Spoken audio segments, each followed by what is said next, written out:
If you are experiencing a wire transfer pending status on Wise Business, follow these steps to resolve the issue quickly.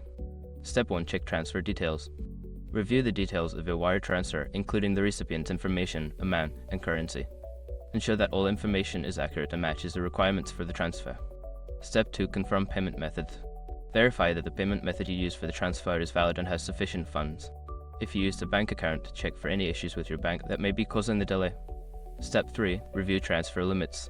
Before filing a refund or dispute, use the SR.com link in the description to open a refund dispute deadline calculator and confirm your deadline. Step 4. Contact Wise Support.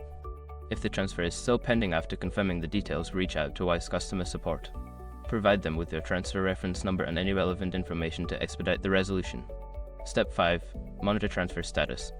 Keep an eye on your transfer status in a Wise app or website. Updates may take some time, but you will be notified once the transfer is completed or if further action is needed. By following these steps, you should be able to resolve the wire transfer pending issue efficiently. If problems persist, maintaining communication with Wise Support is essential for a swift resolution.